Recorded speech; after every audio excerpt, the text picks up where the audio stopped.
Coming up on this week's Gadget Show Web TV, John's reviewing Panasonic's latest 3D TV. I check out the upcoming movie The Social Network and bring you this week's Best Tech News.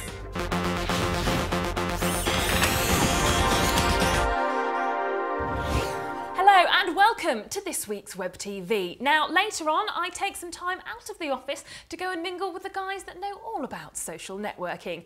But first up, John's got a Panasonic 3D TV. Now so far John's experience of everything 3D has been a little bit mixed, but he still kept an open mind for Panasonic's latest offering to see if it could deliver where others have failed.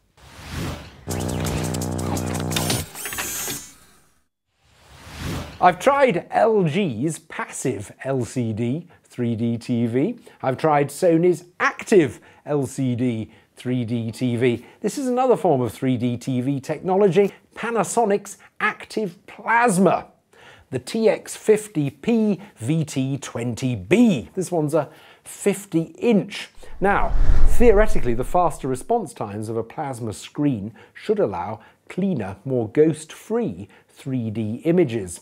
That's because the images on the screen synchronize more precisely with the shutters in the active glasses.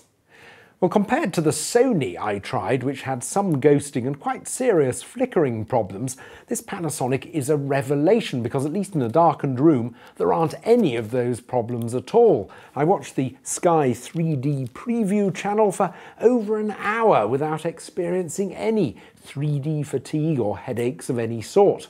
The 3D images are also very strong, the detail's very good. It's better in these respects than the passive LG system. So, technically, I think Panasonic is offering the best 3D experience to date. It's not entirely without its problems though. Although the picture itself is flicker-free, any sort of ambient light coming in through the windows or even table lamps does tend to flicker, so you end up switching them off and watching in the dark, making it more than ever a 3D TV for special occasions only.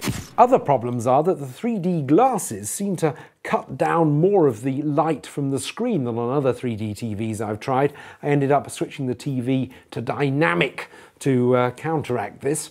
And talking of the glasses, they are one of the most uncomfortable and ugly of their kind that I've tried. And also, although you get two with the TV as standard, if you want any extra ones, they're going to cost you nearly £100 each.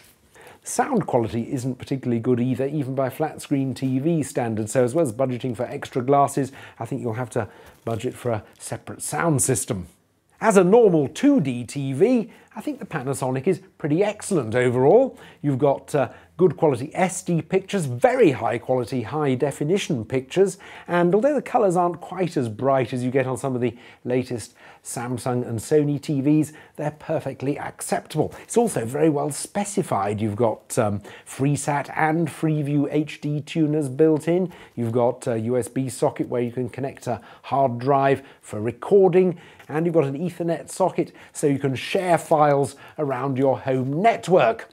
All very good. Plus, it's exceptionally good value, I think, in comparison with other 3D TVs. Overall, then, I still think LG gets the prize for ease of use with their passive system because you can watch it in such a wide range of conditions and the glasses are so cheap. I think in terms of technical excellence under the right conditions, Panasonic are definitely offering the best 3D experience so far.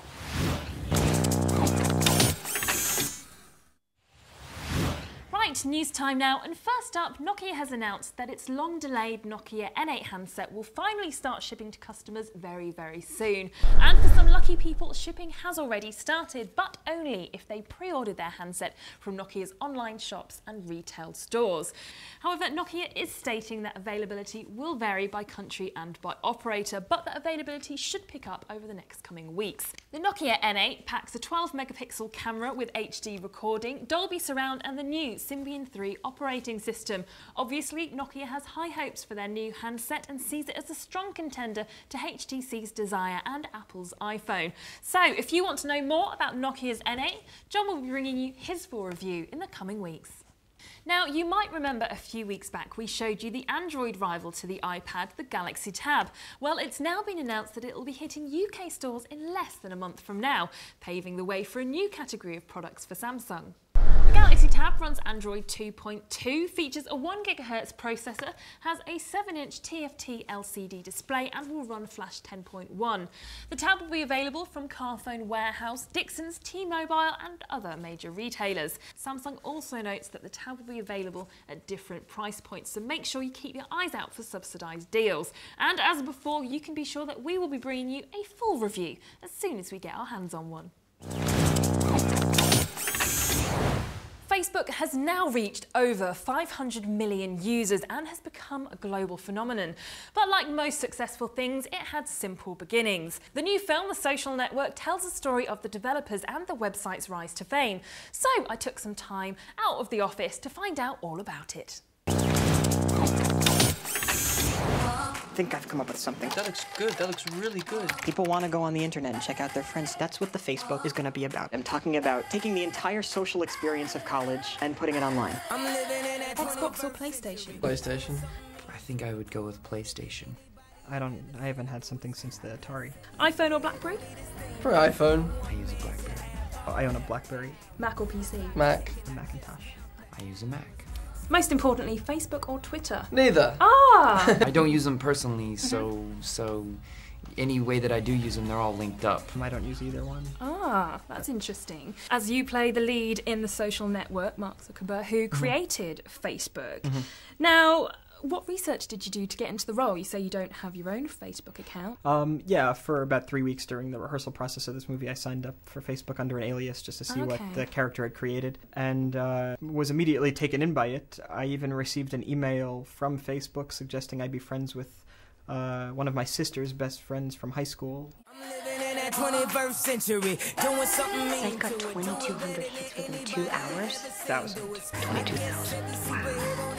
Core of the movie is the creation of something very contemporary and something that we can all relate to and know about, which is Facebook. But it's really about kind of how the very quick success of that creation fundamentally changes all the people who were part of its inception.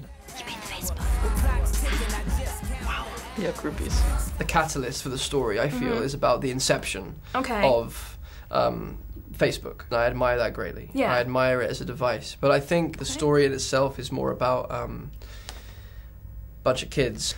Facebook is there, but not the main it's not thing. a film with a bunch of kids typing on, on MacBook Pros.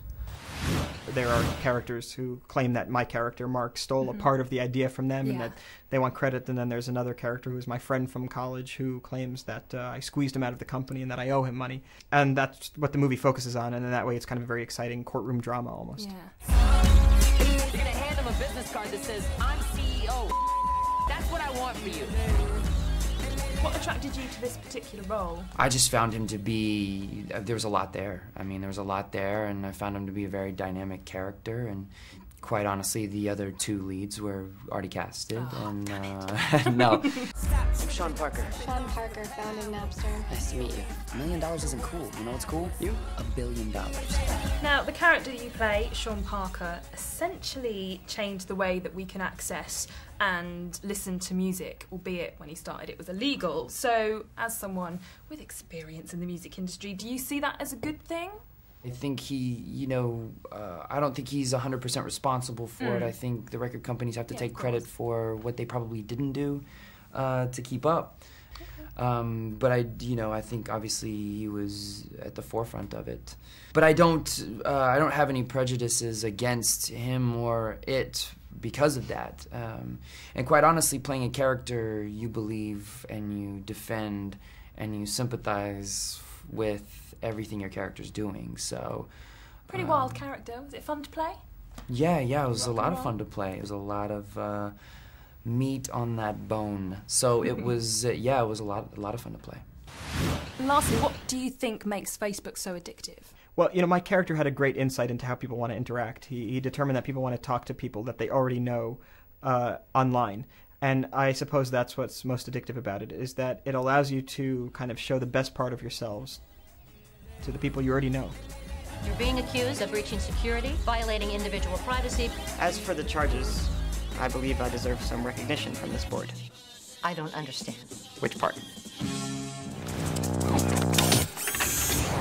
Well, that's all for today, but I'll be back next week with more news and reviews. The main show is on your telly box this Monday night at 8 on 5, and this week it's the Gadget Show Surprise Special, which involves all 5 of our presenters having to complete 4 huge challenges in just one day.